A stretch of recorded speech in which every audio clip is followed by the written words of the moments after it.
Bullet Train, a novel, by Kōtarō Isaka, translated from the Japanese by Sam Melissa. Kimura. Tokyo Station is packed. It's been a while since Yuichi Kimura was here last, so he isn't sure if it's always this crowded. He'd believe it if someone told him there was a special event going on. The throngs of people coming and going press in on him, reminding him of the TV show he and Kōtarō had watched together, the one about penguins, all jammed in tight together. At least the penguins have an excuse, thinks Kimura. It's freezing where they live. He waits for an opening in the stream of people, cuts between the souvenir shops and kiosks, quickening his pace. Up a short flight of stairs to the turnstile for the Shinkansen high-speed bullet train. As he passes through the automated ticketing gate, he tenses, wondering if it will somehow detect the handgun in his coat pocket. Slams shut while security swarms around him, but nothing happens. He slows and looks up at the monitor, checking the platform for his train, the Hayate. There's a uniformed police officer standing guard, but the cop doesn't seem to be paying him any attention. A kid with a backpack brushes by, looks to be 8 or 9 years old. Kimura thinks of Kōtarō, and his chest tightens. He pictures his beautiful boy, lying unconscious and unresponsive in a hospital bed. Kimura's mother had wailed out loud when he saw him. "Look at him. He looks like he's just sleeping, like nothing even happened to him. He might even be hearing everything we're saying.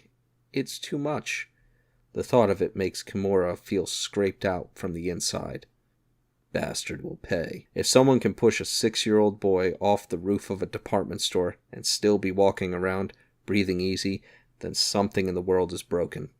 Kimura's chest clenches again, not from sadness, but from rage.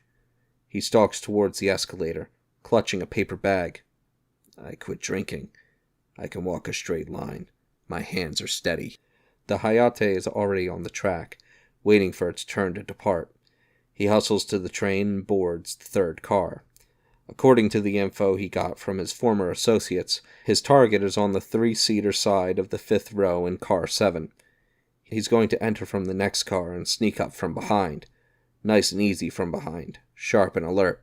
One step and then another. He enters the gangway. A recess with a sink is on the left, and he pauses in front of the mirror, pulls the curtain shut on the small vanity area, then looks at his reflection. Hair unkempt, beads of gunk in the corners of his eyes, whiskers sticking out at odd angles. Even the drowsy fuzz of his face seems coarse, ragged, and raw. It isn't easy to see himself this way. He washes his hands, rubbing them under the water until the automatic stream cuts off. Fingers trembling. It's not the booze, just nerves, he tells himself. He hasn't fired his gun since Kōtarō was born. He only even touched it when he was packing his things for the move. Now he's glad he didn't throw it out. A gun comes in handy when you want to put a little fear into some punk, when you need to show some asshole that they are way out of line. The face in the mirror twists, cracks split like glass. The surface bulges and warps. The face curls into a sneer. What's done is done, it says. You gonna be able to pull the trigger? You're just a drunk, couldn't even protect your boy. I gave up drinking. Your boy's in the hospital. I'm gonna get the bastard. But are you gonna be able to forgive him? The bubble of emotion in his head is no longer making sense, and it bursts. He reaches into the pocket of his black tracksuit jacket and draws out the gun. Then he pulls a narrow cylinder from the paper bag. He fits it to the muzzle, twists it into place. It won't completely eliminate noise from the shot, but on a little .22 like this one, it'll muffle it down to a tiny thunk, lighter than a pellet from a toy gun. He looks in the mirror once more, nods, then puts the gun in the paper bag and steps away from the sink. A female car attendant is prepping the snack trolley, and he almost barrels into her. He's about to snap, "Move it," but his eyes fall on the cans of beer in the cart, and he backs off. Remember, one sip and it's all over. His father's words flash through his mind. Alcoholism never really goes away. One sip and you're right back where you started. He enters car number 4 and starts up the aisle. A man seated just inside the car on his left bumps Kimura as he passes. The gun is safely tucked away in the bag, but it's longer than usual due to the silencer, and it catches on the man's leg. Kimura hastily hugs the bag toward himself. His nerves spike, and he feels a violent surge. He whips towards the man. Nice guy face, glasses with black frames, who bobs his head meekly and apologizes. Kimura clicks his tongue and turns away, about to move on, when the nice guy pipes up, "Hey, your bag is torn." Kimura pauses and looks. It's true. There's a hole ripped in the bag, but nothing sticking out that could be obviously identified as a gun. "Mind your own business," he growls as he steps away. He exits car 4 and moves quickly through cars 5 and 6. One time Kōtarō had asked, "How come on the Shinkansen car 1 is at the back?" Poor Kōtarō. Kimura's mother had answered, "Whichever car is closest to Tokyo is car number 1. "Why, Daddy?" "The closest car to Tokyo is car 1. The next is car 2. So when we take the train to where Daddy grew up, car 1 is in the back. But when we go back to Tokyo, car number 1 is up front. When the Shinkansen's heading to Tokyo, they say it's going up, and trains heading up from Tokyo are going down." Kimura's father had added, "It's always about Tokyo." "Granny and Grandpa, you always come up to us." "Well, we want to see you, that's why. We come all the way up the hill. Heave-ho." "But you didn't do it. The Shinkansen does." Kimura's father had looked at him then. "Kōtaro's adorable. Hard to believe he's yours." "I get that all the time. Who's the dad?" His parents ignored his sulky remark, chattering away happily. The good stuff must have skipped a generation. He enters car 7. On the left side of the aisle are rows of 2 seats, and on the right are rows of 3, all facing forward, backs of the seats to him. He puts his hand in the bag, closes it around the gun, then takes a step in, once, twice, counting the rows. There are more empty seats than he had expected, just a sprinkling of passengers here and there. In the 5th row, by the window, he sees the back of a teenager's head. The kid stretches out, white-collared, shirt under a blazer, clean cut, like an honors student. He turns to stare out the window, dreamily watching other Shinkansen pull into the station. Kimura draws closer. 1 row away, he's seized with a moment's hesitation. Am I really going to hurt this kid? He looks so innocent. Narrow shoulders, delicate frame, looking for all the world like a schoolboy quietly excited about a solo trip on the Shinkansen. The knot of aggression and determination inside Kimura loosens ever so slightly. Then sparks burst in front of him. At first he thinks the train's electrical system is malfunctioning, but it's his own nervous system, gone haywire for a split second. First sparks and then blackness. The teenager by the window had whirled round and pressed something into Kimura's thigh, like an oversized TV remote. By the time Kimura realizes it's some sort of homemade stun gun those school kids had used before, he's paralyzed, every hair on his body bristling. Next thing he knows, he's opening his eyes, seated by the window, hands bound in front of him, ankles too, wrapped in bands of sturdy fabric and duct tape. He can bend his arms and legs, but his body isn't going anywhere. You really are stupid, Mr. Kimura. I can't believe you'd be so predictable. You're like a robot following its programming. I know you'd come for me here, and I know exactly what you came to do. The kid is sitting right next to him, talking brightly. Something about the double-folded eyelids and the well-proportioned nose looks almost feminine. This kid had pushed Kimura's son off the roof of a department store, laughing while he did it. He might only be a teenager, but he speaks with the self-assurance of someone who's lived several lives. I'm still surprised that everything went so smoothly. Life really is too easy. Not for you, though, sorry to say. And after you gave up your precious booze and got yourself all worked up for this. Fruit. How's that cat doing? Tangerine, in the aisle seat, asks Lemon, next to the window. They're in car 3, row 10, the 3-seater.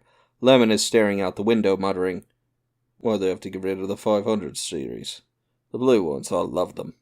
As if finally hearing the question, he knits his brow. What cut?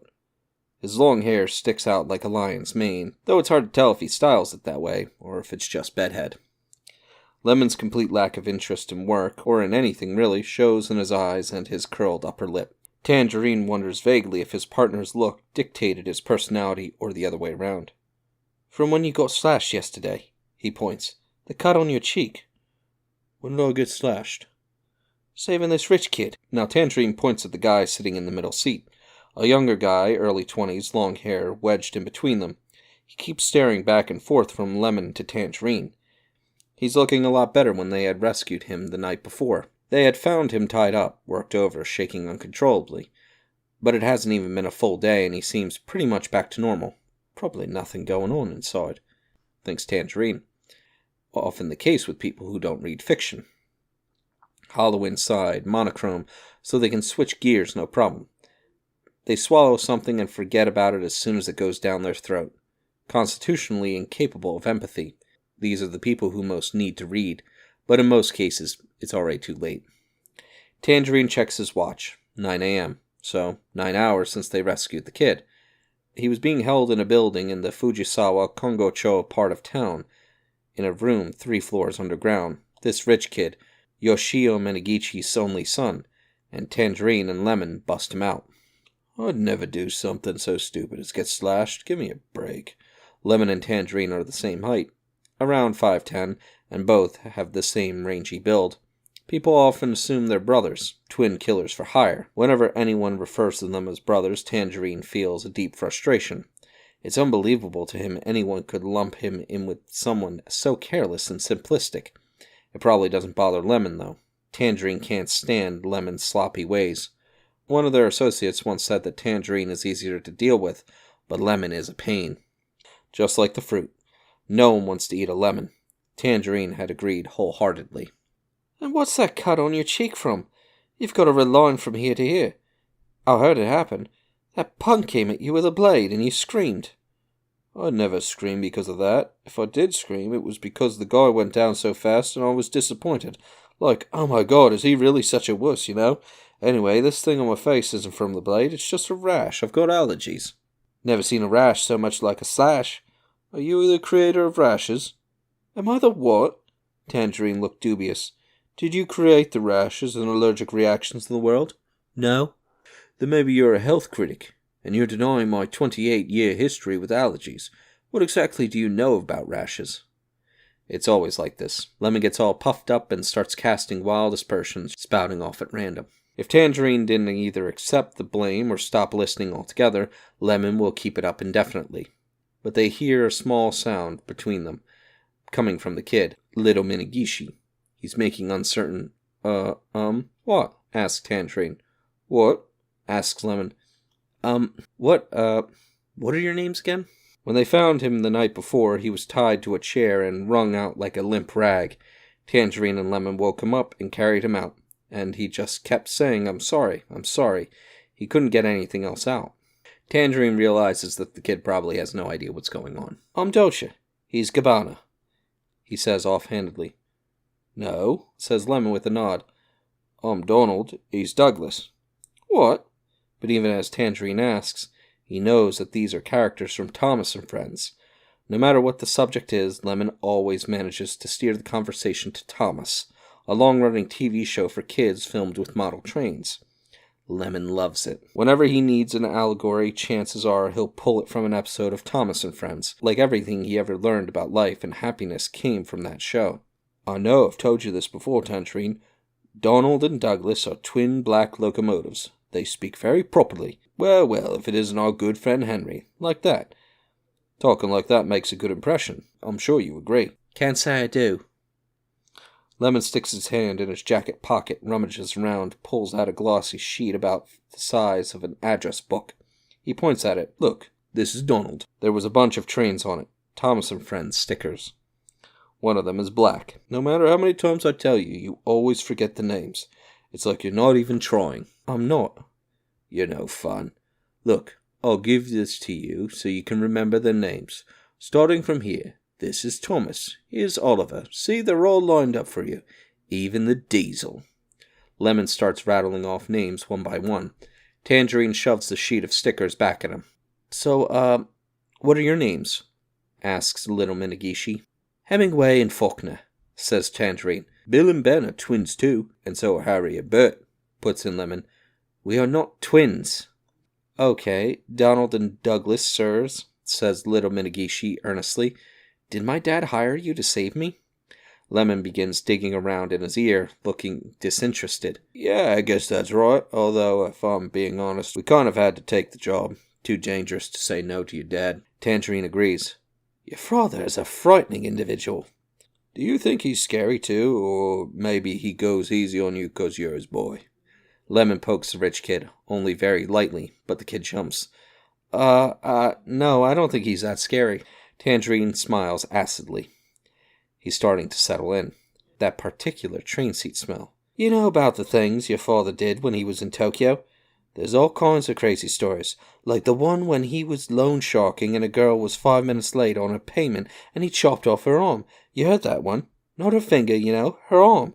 And we're not talking about 5 hours. She was only late 5 minutes. And then he takes her arm, and here he cuts himself off, feeling like the well-lit world of the Shinkansen isn't the place for gory details. Yeah, I've heard of that one, mutters the rich kid, sounding uninterested, and then he puts it in a microwave, right? Like he's talking about the time his dad tried some new recipe.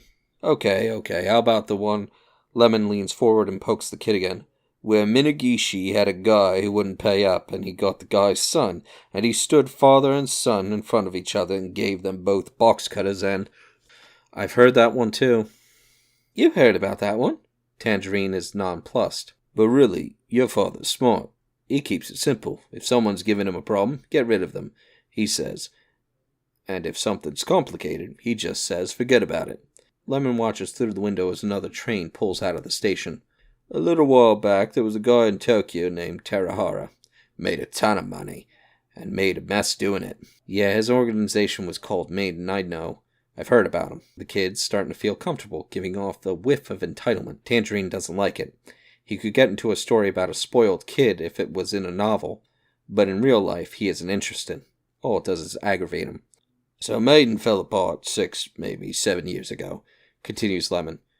Tarahara and his kid both died, and the operation was split up. In the aftermath, your father must have known that things were going to get ugly. So he just picked up and left town, up north to Morioka. Like I said, smart. Thank you? What are you thanking me for? I'm not praising your dad here.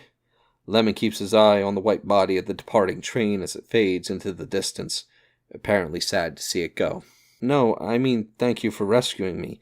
I thought I was a goner. They tied me up. There must have been 30 of them. They had me underground and everything. And I had this feeling that even if my dad paid the ransom, they'd kill me anyway. They seemed to really hate my dad. I was like, this is it for me, for sure.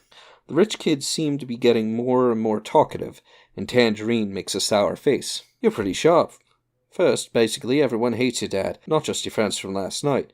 I'd say you're more likely to meet someone who's, I don't know, immortal than finding someone who doesn't hate your dad. Second, like you said, they would have killed you the moment they got the money, no doubt about it. When you thought you were a goner, you were right. Minagishi had contacted Tangerine and Lemon from Morioka and tasked them with bringing the ransom money to the captors and rescuing his son. Sounded simple enough, but nothing is ever simple. Your pop is very specific. Lemon grumbled as he counted off his fingers. Save my son, bring back the ransom money, kill everyone involved, like he thinks he's gonna get everything that his heart desires. Minagishi had prioritized the list. Most important was bringing back his son, then the money, then killing all the perpetrators. But, Donald, you did all of it. You did great. The rich kid's eyes are sparkling. Wait, Lemon, where's the suitcase? Tangerine is suddenly worried. Lemon was supposed to be carrying the suitcase with the ransom money in it. It didn't feel quite big enough for more than a few days away, but it was a decent-sized model with a sturdy handle. At the moment, it's not on the luggage rack or under the seat or anywhere in sight.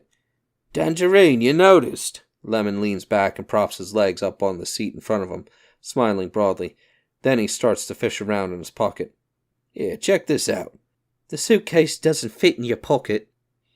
Lemon laughs, though no one else does. Yeah, all I've got in my pocket is this little piece of paper. He produces something the size of a business card and waves it in the air. What's that? The rich kid leans in for a closer look.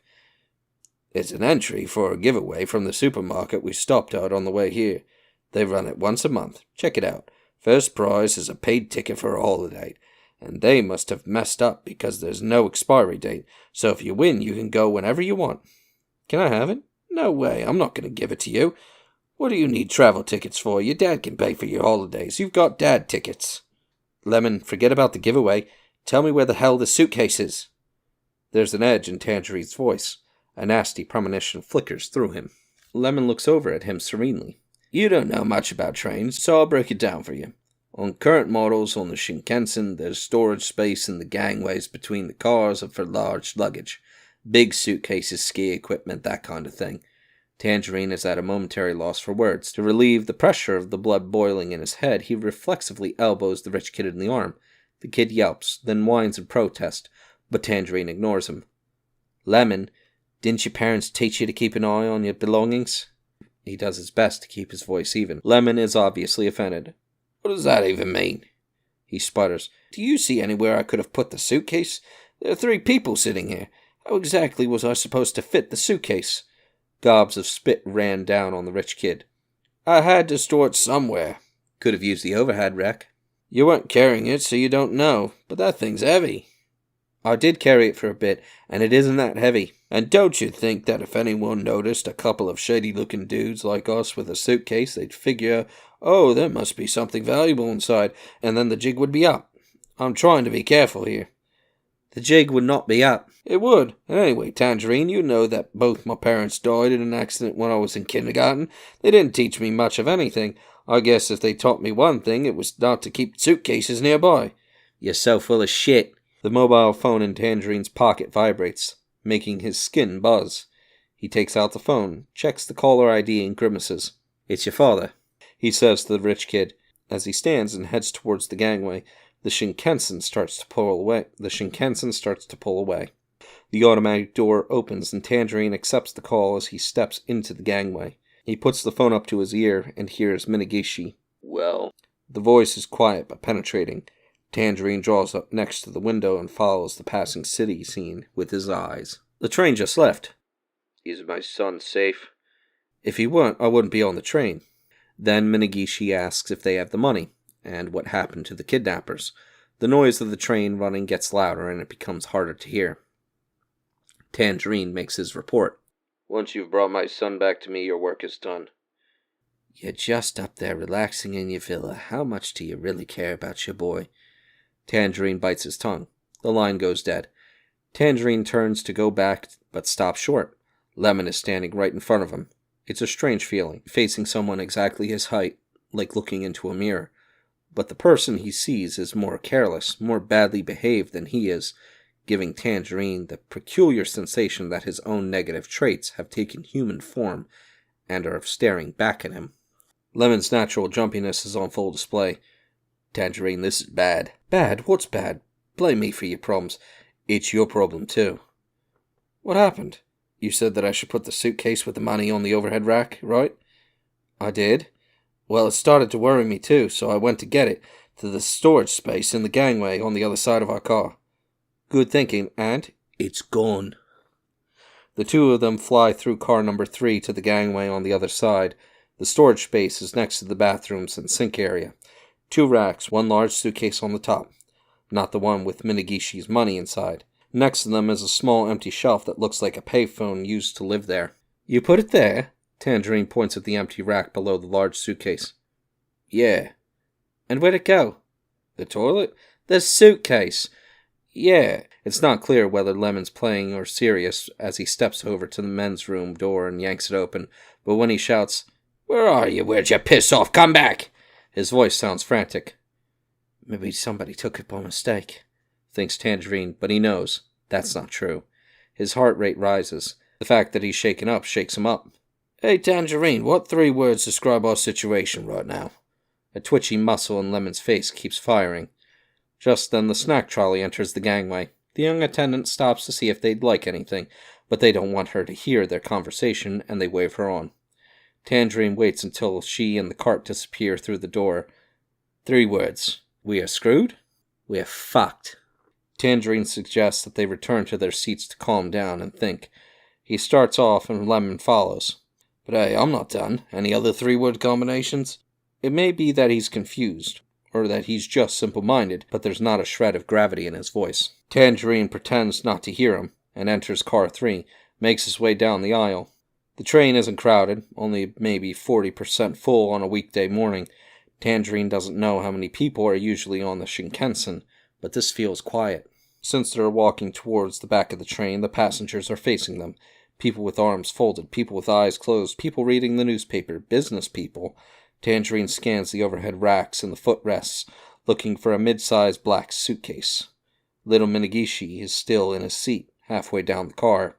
He has the seat leaned back and his eyes closed, his mouth gaping, his body lolling toward the window. He must be tired after all. 2 days ago, he was kidnapped, held, and tortured, then busted out in the middle of the night and hustled to the train without a wink of sleep. But none of these thoughts crossed Tangerine's mind. Instead, his heart goes full jackhammer, and now this. He flounders for a moment, but reins himself in, swiftly sits next to the kid and feels his neck. Lemon steps closer. "Sleeping in a time of crisis, young master?" "Lemon, our crisis just got worse." "How?" "The young master's dead." "No way." Several seconds pass before Lemon adds, "We are royally fucked." Then he counts on his fingers and mutters, "Guess that's 4 words."